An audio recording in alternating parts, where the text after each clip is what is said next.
Shine tech మీ ఇంటిని మరింత అందంగా మార్చాలనుకుంటున్నారా? స్పెషల్ అట్రాక్షన్ తో పాటు లివింగ్ కి perfect solution. UPVC windows and doors, Bontada group.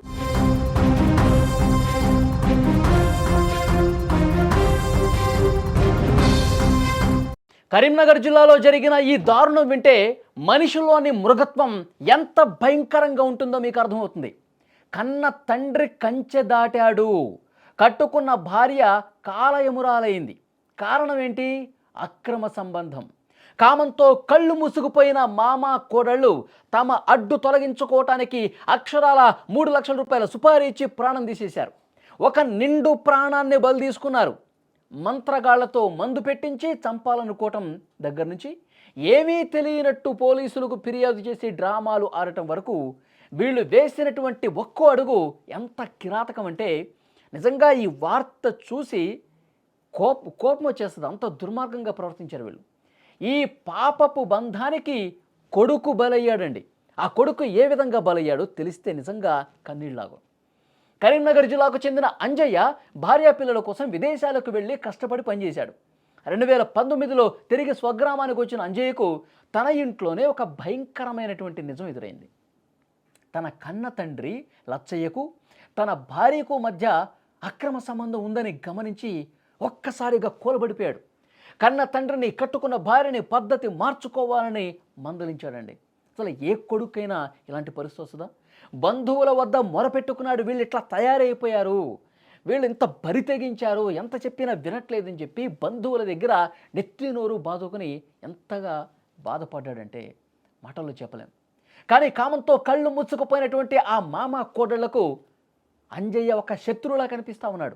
ఎందుకంటే బంధువులతో చెప్తున్నాడు, వాళ్ళకి తెలిసిన వాళ్ళతో చెప్తా ఉన్నాడు, తన తండ్రే ఇంత దుర్మార్గంగా ప్రవర్తిస్తున్నాడు, నా భార్య కూడా మామతో అక్రమ సంబంధం పెట్టుకుంది, వీళ్ళు అసలు పద్ధతి మార్చుకోవట్లేదని చెప్పి ఎంత మొరపెట్టుకున్నా ఇవన్నీ బయట వాళ్ళకి చెప్తావా, ఇవన్నీ కూడా మన బంధువుల దగ్గరికి తీసుకెళ్తావా అని చెప్పి అసలు ఒకవైపేమో అక్రమ సంబంధానికి అడ్డొస్తున్నాడన్న కోపం ఒకటి, మళ్ళీ బంధువులతో ఇవన్నీ కూడా ఈ విషయాలన్నీ కూడా చెప్తున్నాడన్న కోపం ఒకటి.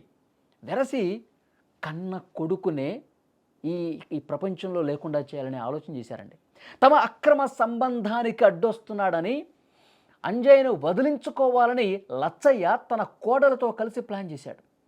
మొదట ఒక మంత్రగాడి దగ్గరికి వెళ్ళి మందు పెట్టి చంపాలనుకున్నారు. కానీ అనారోగ్యంతో మంచాన పడితే మళ్ళీ తామే సేవ చేయాల్సి వస్తున్నాను కదా అని చెప్పి భయపడి ఆ ఆలోచన విరమించుకున్నారంట. చివరికి ప్రాణం తీయటమే మార్గం అని భావించి కొలిపాక రవి అనే ఒక మధ్యవర్తి ద్వారా 3 లక్షల రూపాయలకు సుపారీ కుదుర్చుకున్నారండి. అంజయ్యను మట్టుబెట్టడానికి ఉప్పరపల్లి కోటేశ్వర్ మహమ్మద్ అబ్రార్ని రంగంలోకి దించారు. సుపారీ గ్యాంగ్ 1 నెల రోజుల పాటు అంజయ్యతో స్నేహితులుగా నటించి ప్రతిరోజు మద్యం సేవించేవాళ్ళు. 2వ తారీఖున ఒక పద్ధతిగా ఒక ప్లాన్ రచించుకుని అంజయ్యను కెనాల్ వద్దకు తీసుకెళ్లి మద్యం తాగించారు. ఆయన మత్తులో ఉండగా గొంతు నులిమేసి అత్యంత దారుణంగా గొంతు మీద చేతులు పెట్టి పిసికి చంపేశారు. ప్రమాదవశాత్తు ఆ కెనాల్లో పడిపోయినట్లుగా వాళ్ళు ప్లాన్ చిత్రీకరించారు. చంపేసి కెనాల్లో పడేసి ఇలా మద్యం మత్తులో కెనాల్లో పడిపోయాడని చెప్పి అందరినీ నమ్మించే పని చేశారు. ఏమీ తెలియనట్టుగా తండ్రి భార్య ఇద్దరూ కలిసి పోలీసుల దగ్గరికి వెళ్ళి కంప్లైంట్ కూడా ఇచ్చారు. డిసెంబర్ 5న అంజయ్య మృతదేహం లభ్యమైంది కెనాల్లో. అందరూ ప్రమాదం అనుకున్నారు, తాగి పడిపోయాడేమో అనుకున్నారు. కానీ పోలీసులు నిశితంగా విచారణ చేస్తారు కదా, మర్డర్ కేసుని అట్లా ఈజీగా వదిలేరు. అన్ని కోణాల్లో దర్యాప్తు చేస్తారు. అసలు ఏం జరుగుతుంది, అసలు బ్యాక్గ్రౌండ్ ఏముంది, వీళ్ళ బంధువులకు అడిగితే ఈ ఇన్ఫర్మేషన్ మొత్తం ఇచ్చారు. వీళ్ళ అక్రమ సంబంధం విషయం మొత్తం తెలిసింది, వీళ్ళ రంగు మొత్తం బయటపడింది.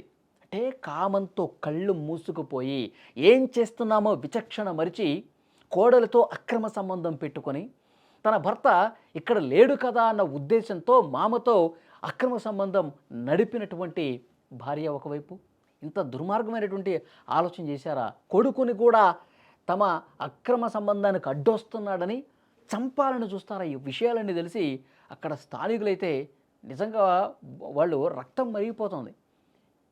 వీళ్ళు అసలు మనుషులేనా? మానవుల రూపంలో ఉన్నటువంటి మృగాలు. వీళ్ళు అసలు చాలా అంటే చాలా కఠినంగా శిక్షించాలని చెప్పి బంధువులు, కుటుంబ సభ్యులే కాదు, మొత్తం అక్కడ ఉన్నటువంటి స్థానికులు కూడా పెద్ద ఎత్తున డిమాండ్ చేస్తున్న పరిస్థితి. హత్య చేసిన సుపారీ గ్యాంగ్ మిగిలిన డబ్బుల కోసం లచ్చయ్య ఇంటికి రావడంతో పోలీసులకి ఆ అనుమానం బలపడింది. వారిని అదుపులోకి తీసుకుని విచారిస్తే వాళ్ళు కూడా మొత్తం ఒప్పుకున్నారు. అక్రమ సంబంధం కోసమే కన్న తండ్రే కొడుకును చంపించాడండి, మమ్మల్ని కలిశాడు, మాకు డబ్బులు ఇస్తానని చెప్పాడు, అందుకే మేము పని చేశామని చెప్పి వాళ్ళు కూడా ఒప్పేసుకున్నారు. అందరినీ కూడా అరెస్ట్ చేసి జైలుకు పంపించారు. అక్రమ సంబంధాలు పచ్చని సంసారాల్లో చిచ్చు పెట్టడమే కాదు, ప్రాణాలు తీసేందుకు కూడా వెనకట్టం లేదండి. కోడలతో సంబంధం పెట్టుకొని కన్న కొడుకుని చంపేశారంటే తండ్రి, వాడు అసలు ఏం మనిషి? కామం కోసం కన్న ప్రేమను, కట్టుకున్న బంధాన్ని మొత్తం కూడా కాలరాసేశారు. ఈ మామ కోడళ్ల ఉదంతం పెను సంచలనమైంది. ఇలాంటి కిరాతకమైన మనస్తత్వాల గురించి మీరేమనుకుంటున్నారు? మనుషులు రోజు రోజుకి ఇంత దారుణంగా తయారవుతుంటే ఏం చేయాలి? వీళ్ళని జైల్లో వేసి నెలలు అట్లా ఉంచితే కాదు, ఇంకా ఏదైనా ఇలాంటి ఆలోచన చేసే ప్రతి ఒక్కరు కూడా ఒక బుద్ధొచ్చే విధంగా చాలా దారుణంగా శిక్షించాల్సినటువంటి అవసరం ఉంది. కోడలతో సంబంధం పెట్టుకుని కొడుకును చంపటమా? అసలు ఎవరు కూడా ఇంకా ఆ షాక్ నుంచి ఆ గ్రామంలో ఉన్నవాళ్ళు తేరుకోలే ఇంకా. సో డెఫినెట్గా ఈ వీడియో చూసిన వాళ్ళు కామెంట్ చేయండి. వాళ్ళని అసలు ఏం చేయాలి, ఎలాంటి శిక్ష వేయాలో కూడా చెప్పండి.